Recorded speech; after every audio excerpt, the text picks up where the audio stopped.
छोटी सी झोपड़ी में रहता था। रमेश की माँ का कोई बीमारी के कारण कुछ सालों पहले देहांत हो गया था। तब से रमेश अपने पिता के साथ अकेले ही रहता है। रमेश बहुत ही आलसी लड़का था। वो दिन भर बस अपने कमरे में सोया रहता था और कोई काम नहीं करता था। घर का सारा खर्चा उसके पिताजी ही उठाते थे। वो दिन भर दूसरे के खेतों में काम करते थे, लेकिन अब वो भी बूढ़े हो चुके थे। अब वो ज्यादा काम नहीं कर पाते थे। एक दिन रमेश के पिताजी काम करके घर वापस लौटते हैं तो देखते हैं कि रमेश अभी तक सो रहा है। अरे उठ भी जा कामचोर, और कितना सोएगा? आखिर कोई इतना आलसी कैसे हो सकता है? जब से तेरी माँ गई है, इस घर का पूरा खर्चा मैं ही उठा रहा हूँ। इतना बड़ा होकर एक बोझ सा दिन भर घर में पड़ा रहता है। चल अब उठ और घर को साफ कर दे कम से कम। अरे पिताजी, आप तो मुझे सुबह सुबह आराम भी नहीं करने देते। अरे मूर्ख, दोपहर के 2 बज रहे हैं और मैं अभी घर पर खाना खाने आया हूँ और तू कह रहा है कि सुबह हो रही है। पिताजी, क्या आप सच कह रहे हैं? दोपहर के 2 बज गए और आप घर पर खाना खाने आए हैं? मुझे तो समय का पता ही नहीं चला। जरा अपनी आंखें खोल और बाहर झांक कर देख। पूरा गांव जानता है कि तू कितना बड़ा आलसी है। बेटा देख, अगर मेरी इतनी उम्र न हुई होती तो मैं तुझे कभी काम करने को नहीं कहता। लेकिन सच तो यह है कि मेरी अब उम्र हो चुकी है। अब मुझसे इस घर की जिम्मेदारी और नहीं उठाई जाती। मैं काम करके आता हूँ तो बहुत थक जाता हूँ और कई दिनों से मेरे शरीर में बहुत कमजोरी भी है। क्या पिताजी, आप सीधे क्यों नहीं कहते कि आप मुझसे तंग आ गए हैं?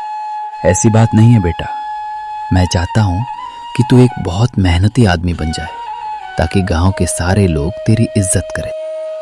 ठीक है पिताजी, मैं आज ही कोई ना कोई काम ढूंढता हूँ। चल अब जल्दी से खाना खा लो।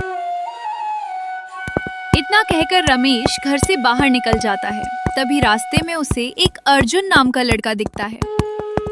अरे क्या बात रमेश भैया, आज इतना सवेरे सवेरे गांव में घूम रहे हो? डेली तो तुम दिन के 2 बजे उठते हो। तुम्हें इससे क्या लेना देना? मेरी मर्जी कि मैं देर से उठूं या जल्दी उठूं। तुम अपने काम से काम रखो ना। का कहले, जब मन करी तो उठवा, तो के लाज नईखे आवत तोहर बुढ़ा बाप। दूसरे के खेत में मजदूरी करके तोहरा अपन पेट पाला। तोरा तनी को लाज नहीं के लागत, बुढ़ापा में इतना काम करावत बारा। ये सारी बातें सुनकर सुरेश को बहुत गुस्सा आता है और वो उसकी बातें अनसुना करके वहां से चला जाता है।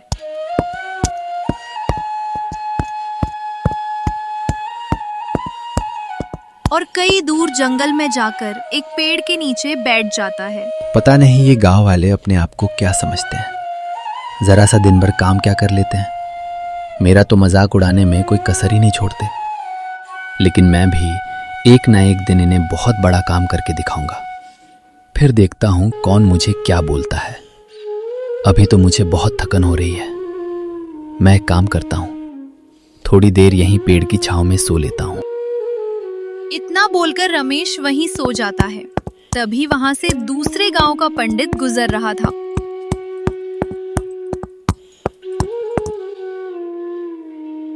क्या मूर्ख इंसान है, काम करने के बजाय यहाँ आराम से सो रहा है। तुझे कोई काम नहीं है क्या? पंडित की बात सुनकर रमेश की आंख खुल जाती है और वो उठकर बोलता है, अरे पंडित जी, दिक्कत क्या है आपको? आप मुझे शांति से सोने क्यों नहीं दे रहे हैं? मैं काफी दिनों से देख रहा हूँ तुम रोज यहाँ आकर सो जाते हो। अभी भी वक्त है, सुधर जाओ। मुसीबत तुम्हारे सर पर मंडरा रही है। कैसी मुसीबत है पंडित जी? आप यहाँ से जाओ ना, मुझे शांति से सोने दो। मैं तुम्हारे जितना आलसी आदमी अपने जीवन में कभी नहीं देखा। कोई ना कोई काम ढूंढने के बजाय तुम रोज यहाँ आकर सो जाते हो। अरे नहीं नहीं, ये क्या कह रहे हैं आप? मैं गांव में काम ढूंढने ही निकला था, लेकिन गांव के एक आदमी ने मेरा दिमाग खराब कर दिया, इसलिए बस यहाँ बैठकर थोड़ा आराम कर रहा था। अरे आलसी आदमी, ये क्यों नहीं कहता कि काम ढूंढने निकला था लेकिन मन नहीं किया तो यहाँ पेड़ के नीचे आकर बैठा है। लेकिन तुझसे बात करके मैं अपना समय क्यों बर्बाद कर रहा हूँ? मुझे और भी जरूरी काम है। इतना कहकर पंडित जी वहां से चले जाते हैं। वो एक बहुत विद्वान पंडित थे, लेकिन रमेश पर उनकी बातों का कोई असर नहीं होता और वो फिर से सो जाता है।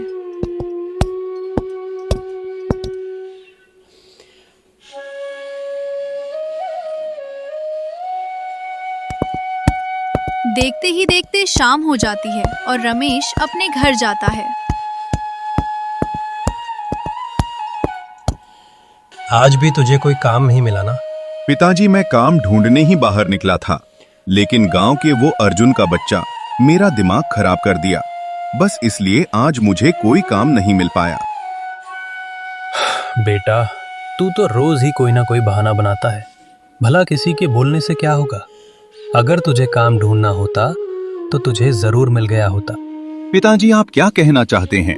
मैंने सच में काम ढूंढने की कोशिश की थी, लेकिन फिर उसने फालतू की बातें करके मेरा दिमाग खराब कर दिया।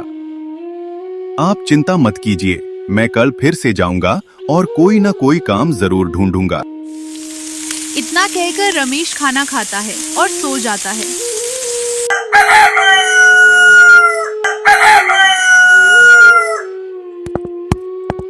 अगले दिन सुबह खाना खाकर रमेश काम की तलाश में निकल जाता है और हमेशा की तरह जंगल में जाकर उसी पेड़ के नीचे सो जाता है।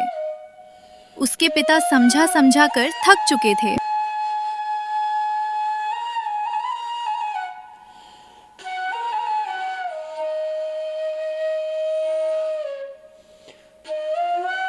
अब धीरे धीरे उनकी तबीयत भी खराब होने लगी थी। एक दिन रमेश देखा कि टाइम 1 बज गए और उसके पिता अभी तक सो रहे थे। अरे पिताजी, आप अभी तक सो रहे हैं? आप हमेशा मुझे कहते हैं कि जल्दी उठो, और आज आप खुद ही इतनी देर तक सो रहे हैं। आज तो आपने खाना भी नहीं बनाया है। भला मैं खाली पेट काम ढूंढूंगा कैसे? पिताजी उठिए, आप मेरी बात सुन रहे हैं क्या? अरे रमेश बेटा, आज मेरी तबीयत थोड़ी ज्यादा खराब है। तुम एक काम करो, बाहर में कुछ खा पी लेना, क्योंकि बेटा मेरे अंदर तो इतनी ताकत नहीं बची कि मैं आज खाना बना सकूं। पिताजी, आप ऐसा क्यों बोल रहे हैं? आपकी तबीयत ज्यादा खराब है क्या? इतना कहकर रमेश ने अपने पिता के सर पर हाथ फेरा तो देखा कि उनका शरीर बुखार से तप रहा था। पिताजी, आपको बहुत ज्यादा बुखार है। आपका पूरा शरीर जैसे तप रहा हो। नहीं बेटा, बस मुझे हल्का सा बुखार है। एक दिन में ठीक हो जाऊंगा, तू मेरी चिंता मत कर। नहीं पिताजी, आपको ज्यादा बुखार है। आप मेरे साथ अभी डॉक्टर के पास चलिए।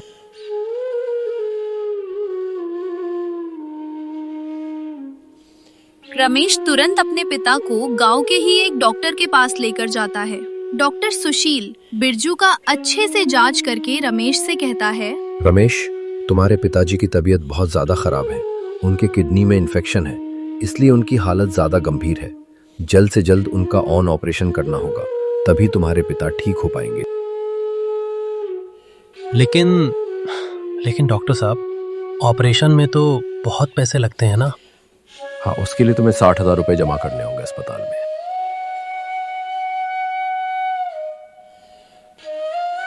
ठीक है डॉक्टर साहब, आप मुझे कुछ दिनों का वक्त दीजिए, मैं पूरे पैसे जमा कर दूंगा। ठीक है रमेश, मैं तुम्हें तब तक कुछ दवाइयां दे देता हूँ। वो अपने पिताजी को खिला देना, उन्हें कुछ राहत मिलेगी। फिर रमेश अपने पिता को लेकर घर वापस आ जाता है। रमेश आलसी जरूर था, लेकिन वो अपने पिताजी से बहुत प्यार करता था। माँ के चले जाने के बाद उसके पिताजी ही उसका सहारा थे। अब वो अपने पिताजी को भी नहीं खोना चाहता था। आज रात का खाना रमेश ने ही बनाया, जो रमेश हर रोज बिना किसी चीज की परवाह किए बिना सो जाता था। आज उसकी आंखों में नींद नहीं थी, उसे उसके पिताजी की चिंता खाई जा रही थी।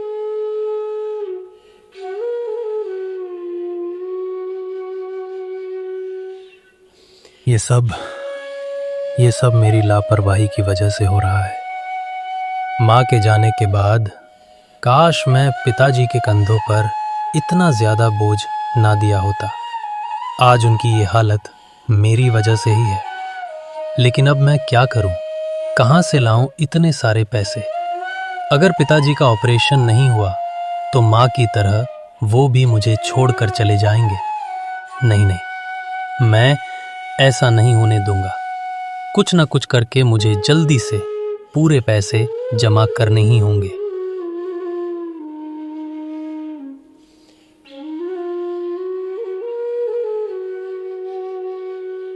रमेश रात भर इसी चिंता में डूबा रहा। सुबह होते ही वो गांव के मुखिया के घर गया।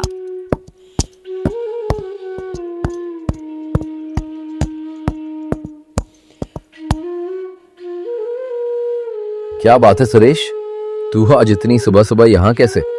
इतनी सुबह तेरी नींद कैसे खुल गई? वो मुखिया जी, मुझे आपकी मदद की जरूरत है। मेरे पिताजी की तबीयत बहुत खराब है, इसलिए मुझे कुछ पैसों की जरूरत है। अच्छा अच्छा, तो तू यहाँ सुबह सुबह मुझसे पैसे मांगने आया है? मुखिया जी, डॉक्टर ने कहा है कि अगर ऑपरेशन नहीं हुआ तो उनकी जान को भी खतरा है। आप मुझे कुछ पैसे उधार दे दीजिए, मैं दिन रात काम करके आपके सारे पैसे चुका दूंगा। मेहनत, और वो भी तू। जा किसको पागल बना रहा है? ये तो एक ना एक दिन होना ही था। बेचारा बिरजू तुझ जैसे भैंस को इतने दिन से पल रहा था, घर में बैठकर खिला रहा था। बुढ़ापे में इतना काम करेगा तो बीमारी तो होगी ही ना। मुखिया ने रमेश को पैसे देने से साफ मना कर दिया।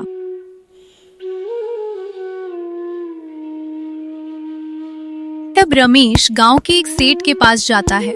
वो सेठ गांव का सबसे अमीर आदमी था। उसके पास बहुत सारी जमीन थी। गांव का हर व्यक्ति रमेश की आदतों से परिचित था। रमेश को देखते ही सेठ मोहनलाल बोला, अरे वाह भाई रमेश, आज तू इतनी जल्दी यहाँ कैसे? सेठ जी, मुझे आपकी मदद की जरूरत है। मेरे पिताजी की तबीयत बहुत खराब है, इसलिए मुझे कुछ पैसों की जरूरत है।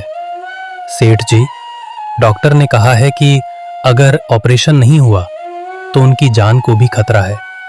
आप मुझे कुछ पैसे उधार दे दीजिए, मैं दिन रात काम करके आपके सारे पैसे चुका दूंगा। कृपया मेरी मदद कर दीजिए। इसके बदले चाहे आप अपने खेतों में मुझे जितने साल भी काम करवा लेना, मैं करने को तैयार हूं। अरे तुझे सुबह सुबह पागल बनाने को कोई और नहीं मिला था क्या? तुम्हें यह पूरा गांव जानता है। रोज अपने पिताजी से बोलकर निकलता है कि काम ढूंढने जा रहा हूं और दिन भर जंगल में सोया रहता है। तू खाकर अपनी थाली तो धो नहीं सकता, खेतों में क्या खाक काम करेगा?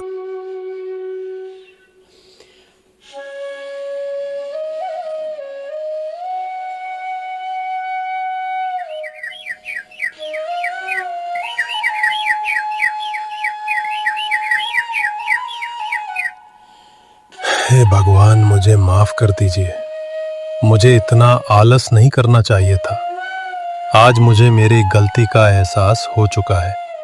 मेरे आलसकन की वजह से आज मुझे गांव में कोई भी काम देने को तैयार नहीं है, और पिताजी की तबीयत इतनी ज्यादा खराब है। लेकिन अब मैं क्या करूं? हे भगवान, मेरी मदद कीजिए। पिताजी सही कहते थे, अपनी इसी आलसन की वजह से मैं बहुत बड़ी मुसीबत में फंस जाऊंगा। मुझे कोई रास्ता तो दिखाइए भगवान। तभी वो पंडित उस दिन फिर से उसी रास्ते से जा रहा था जिसने उस दिन रमेश को फटकार लगाई थी। उस पंडित ने रमेश को रोते हुए देखा तो वहीं रुक गया और उससे बोला, मैंने तुझे कहा था ना, तुम्हारे सर पर बहुत बड़ी मुसीबत मंडरा रही है, और तूने मेरी बात को मजाक समझ लिया था। आपने बिल्कुल सही कहा था महाराज। मुझे माफ कर दीजिए। मैं सच में बहुत बड़ी मुसीबत में फंस गया हूँ। मेरे पिताजी की तबीयत बहुत खराब है और गांव में हर किसी ने मेरी मदद करने से इनकार कर दिया है। देख मेरे बच्चे, इस दुनिया में कोई किसी की मदद नहीं करता।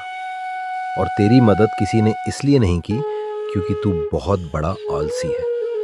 उनको इस बात का डर है कि उनके पैसे डूब जाएंगे। अगर आज तू काम कर रहा होता तो तुझे किसी के आगे हाथ नहीं फैलाना पड़ता।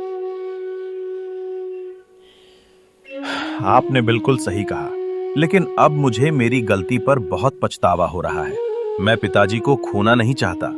उन्होंने कभी मुझे मां की कमी महसूस नहीं होने दी।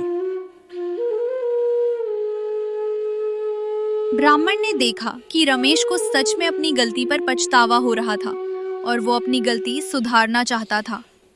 इसलिए ब्राह्मण ने एक छोटी सी लाठी रमेश को देते हुए कहा, देखो रमेश, इस लाठी में जादुई भस्म है। इस भस्म को तुम हमेशा अपने पास रखना। इससे तुम्हारा सारा आलसपन दूर हो जाएगा और तुम्हारे अंदर इतनी ताकत आ जाएगी कि तुम जानवरों की तरह दिन रात काम करके अपने पिता के इलाज के लिए बहुत जल्दी पैसे जोड़ लोगे। महाराज, क्या ऐसा सच में मुमकिन है? आपने मेरी इतनी मदद की है, तो कृपया मुझे इतना बता दीजिए कि मैं कौन सा काम करूं जिससे मैं पैसे जोड़ पाऊं, क्योंकि इस गांव में तो मुझे कोई भी काम देने वाला नहीं है। वो सब तुम इस भस्म पर छोड़ दो। इसे अपने पास रखना, तुम्हें रास्ता खुद ब खुद मिलता जाएगा। जैसे कि अभी तुम यहाँ जंगल में हो तो तुम्हें ढेर सारी लकड़ियाँ मिल जाएंगी और उन्हें बाजार में बेचकर कुछ पैसे तो मिल ही जाएंगे। और यहाँ से कुछ दूर जाने पर बहुत सारे फलों के पेड़ मिलेंगे। उन फलों को तोड़कर भी तुम बाजार में बेच सकते हो। रमेश वो भस्म अपने पास रख लिया और ब्राह्मण वहां से मुस्कुराते हुए चला गया।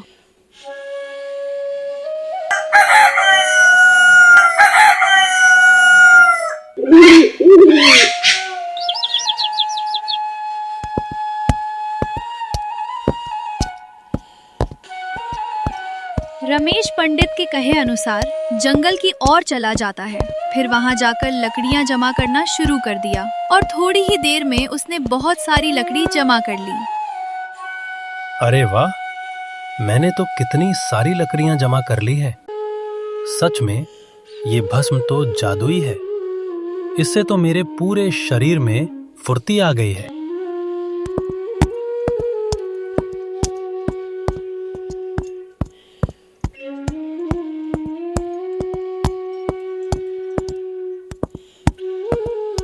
इतना कहकर रमेश सारी लकड़ियां लेकर गांव के एक छोटे सी बाजार गया और उसकी सारी लकड़ियां बिक गईं।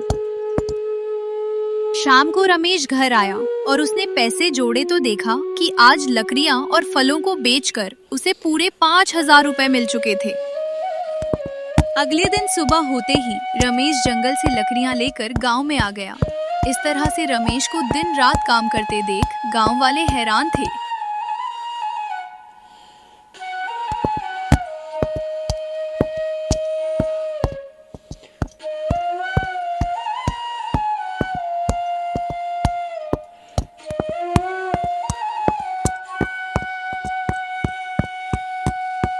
अरे भैया गोपाल, ये आजकल रमेश तो दिन रात बस काम में ही लगे रहता है। सवेरे से शाम तक खेत में मेहनत करते हैं और रात में था के चुपचाप सूझ जाला। हम तो कहते ये कोई प्यार वार का चक्कर में फंस गया होगा।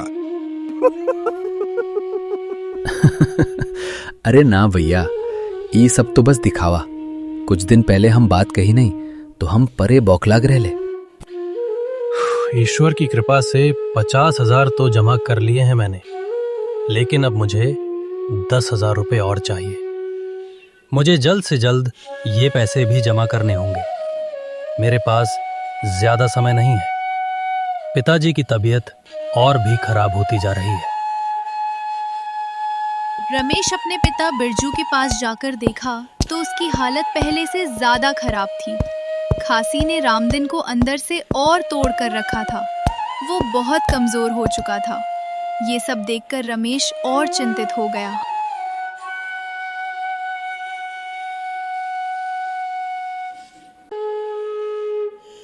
मुझे कल ही पिताजी को डॉक्टर के पास लेकर जाना होगा। मैं कल ही सेठ जी के पास फिर से जाऊंगा काम मांगने। हो सकता है इस बार वो मुझे काम दे दे।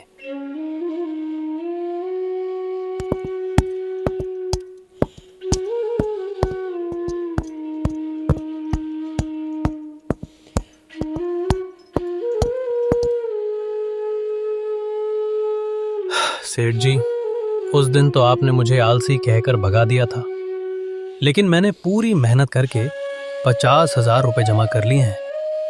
अब सिर्फ 10,000 रुपये घट रहे हैं मालिक। कृपया मेरे पिताजी के जान के खातिर मुझे काम दे दीजिए। उनकी तबीयत बिगड़ी जा रही है। मैं दिन रात काम करूंगा मालिक। कृपया मुझे काम पर रख लीजिए। अच्छा ठीक है रमेश, मैं तुम्हें पैसे तो दे दूंगा, लेकिन उसके लिए मेरी एक शर्त है। तुम्हें मेरे खेतों को जोतना पड़ेगा। जितने बीघा खेत तुम जोतोगे उतना 1000 मैं तुम्हें दूंगा। मंजूर है तो बोलो। ठीक है मालिक, तो मैं अभी से ही काम शुरू कर देता हूँ। आपका बहुत बहुत धन्यवाद मालिक।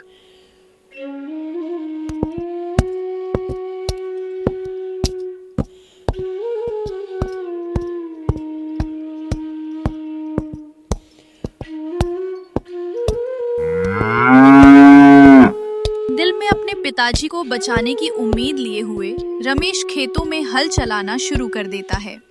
दिन भर बिना आराम किए वो खेतों में काम करता रहा। उसकी मेहनत का पसीना ये गवाही दे रहा था कि उसके दिल में पछतावे की आग जल रही है। दिल में अपने पिताजी की जान बचाने की आस लिए हुए वो काम करता रहा।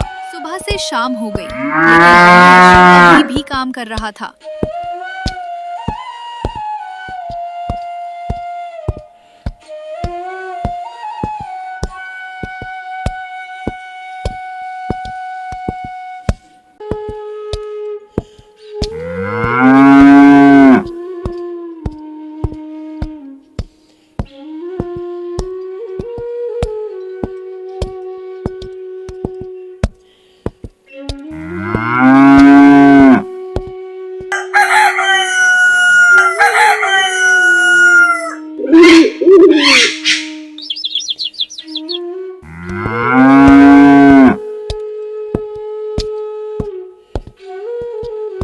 अगले दिन सुबह सेठ अपने खेतों पर आया तो उसने देखा कि रमेश अब तक काम कर रहा था। वो अपने 10 बीघा खेत को जोता हुआ देखकर हैरान रह गया। अरे वाह लड़के, तू इतनी मेहनत करेगा मैंने सोचा भी नहीं था। तूने कल से बिना आराम किए मेरे 10 बीघा खेत को जोत दिया। मैं तुम्हारे काम से बहुत खुश हूँ। आज मैं तुम्हें 15,000 रुपये दूंगा। आज ही तुम अपने पिताजी का इलाज करवा लो।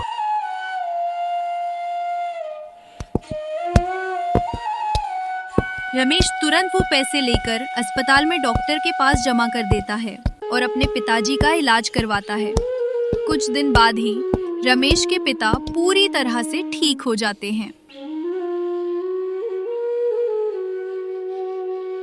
बेटा, आज मुझे बहुत गर्व हो रहा है तुझ पे। आज तेरी वजह से मेरी जान बच पाई है। आज तूने मुझे नई जिंदगी दी है। अरे पिताजी, आप ये कैसी बात कर रहे हैं? माँ के जाने के बाद आपने ही तो मुझे पाला है।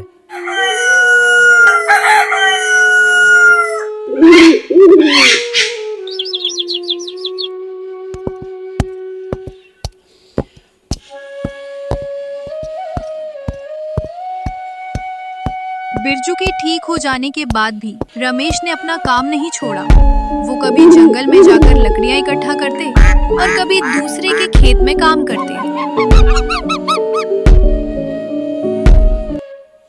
एक दिन रमेश हमेशा की तरह जंगल में लकड़ी काट रहा था।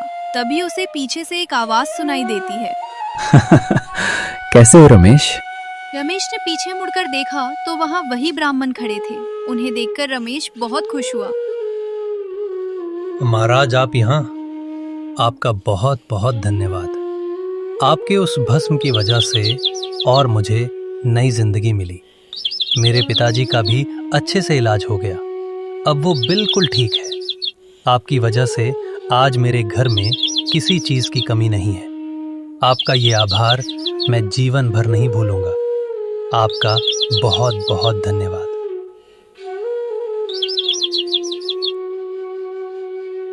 ब्राह्मण मुस्कुराए और रमेश से कहा, अरे बेटा रमेश, मैंने तो कुछ भी नहीं किया है। यहाँ तक कि वो भस्म भी जादुई नहीं थी। मैंने तो बस तुम्हारा आत्मविश्वास जगाने के लिए कहा था कि वो भस्म में जादू है, ताकि तुम इसी के सहारे काम कर सको। ताकत इस भस्म के अंदर नहीं, बल्कि असली ताकत तो तुम्हारे अंदर है। मैं तो बस तुम्हारे अंदर सोए हुए मेहनती इंसान को जगाना चाहता था, इसलिए मैंने ऐसा किया। वो भस्म तो बस राख थी बेटा, जादू तो तेरे अंदर था जिस पर तूने कभी विश्वास ही नहीं किया। क्या आप सच बोल रहे हैं पंडित जी? इसका मतलब वो कोई जादुई भस्म नहीं था। रमेश की आंखों में चमक थी पर होठों पर मुस्कान। उसे अब समझ आ गया था कि सच्चा चमत्कार किसी चीज में नहीं बल्कि इंसान की लगन और आत्मविश्वास में होता है।